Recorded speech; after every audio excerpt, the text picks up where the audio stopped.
It's kind of wild to think about, isn't it? That 2,000 years of theology, something that defines the nature of Jesus for literally billions of people, could all hang on a single tiny word in ancient Greek? Well, today we're going to dive into one of the most debated verses in the entire Bible and see what's really going on. All right, so this is the version you've probably heard a million times, right? It's the classic, a cornerstone of Christian belief that says the Word, who we later learn is Jesus, is God. Simple. But what if that last part was different? Another translation suggests a pretty radical change. And boom, there it is, the heart of the whole debate. A translation used by Jehovah's Witnesses says that final phrase should be, the Word was a God. One little word, but it completely changes everything. So the huge question is, which one does the original Greek text actually point to? So here's how we're going to tackle this, kind of like textual detectives. First up, we'll look at the main argument for a God. Then we'll hunt for clues in the author's own writing style. After that, we'll decode the specific Greek grammar in this verse, look at the bigger historical picture, and finally bring it all together for the verdict. All right, first things first, let's give the a God argument a fair shake. See what it's all about. It all boils down to one tiny grammatical detail, a word that isn't even there. Okay, so on the surface, the argument seems pretty straightforward. In English, it's simple. The dog means a specific dog, a dog means any old dog. And the whole case for a God basically bets that ancient Greek works the exact same way. No the must mean a. And if you look at the actual Greek, you can see what they're talking about. The first time God shows up in with God, it has the Greek version of the. But the second time in the word was God, nope, the word for the is gone. And that single observation is the entire foundation for the a God translation. But you gotta ask, is it really that simple? Well, there's a great way to check. Let's put this whole missing article theory to the test. If you want to know what an author really means, you just look at how they write everywhere else. And the cool thing is, we don't even have to leave the first chapter of John's Gospel to do it. Okay, check this out.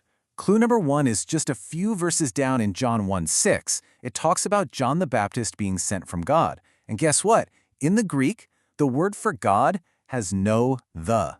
Yet you will never ever see a translation that says he was sent from a God.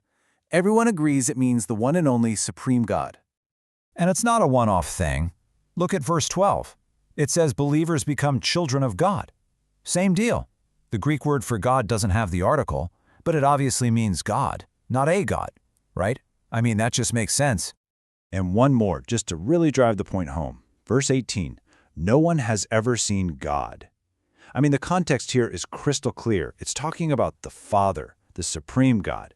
And yep, you guessed it, the Greek for God is, once again, missing that little article. So when you put it all together, just from this one chapter, a really clear pattern emerges. John has no problem at all referring to the supreme God the Father without using the Greek word for the. And that pokes a pretty big hole in the argument that a missing article automatically means a God.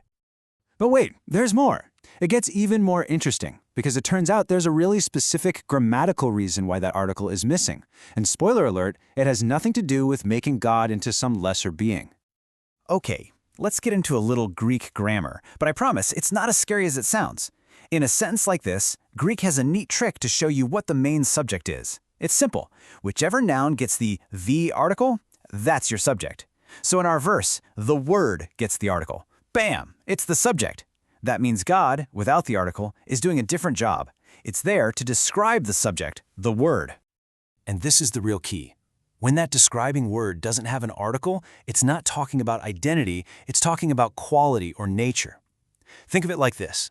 If I say he is president, I'm not saying he is the office itself, I'm describing his role, his quality. It's the same idea here. The verse is saying the word has the very nature, the very essence of what it means to be God. Okay, so we've looked at the author's style, we've looked at the grammar. Now let's just step back and use a little common sense. Let's look at who wrote this and the simple logic of what he's saying. Let's not forget, the author, John, was a first-century Jewish man. His entire faith, his whole world, was built on one fundamental idea. There is only one God. The thought that he would kick off his book by suddenly talking about a second, smaller God, that would have been completely unthinkable to him. It goes against everything he believed. And then there's a logic puzzle that pops up just 2 verses later. John says that all things were made through the Word. Okay, think about that for a second. If the Word was a God, that would mean he was a created being himself, right? So how could he create all things if he's one of the created things? That's a classic paradox. It's like trying to lift yourself up by your own bootstraps. It just doesn't work.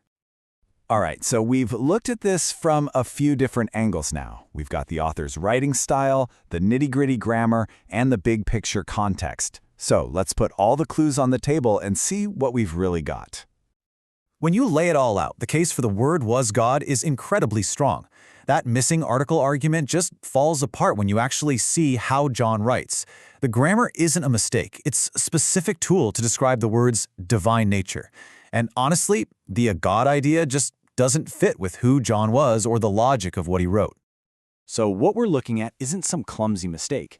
It's actually a really sophisticated and precise way of saying something incredibly complex. John used this specific grammatical structure to communicate an amazing idea, that the Word has the very same nature as God, but is also a distinct person from God the Father. And that leaves us with this final thought, which is just, wow.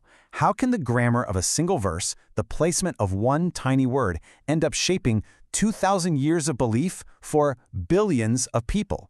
It really makes you think, doesn't it? Sometimes the smallest details carry the greatest weight.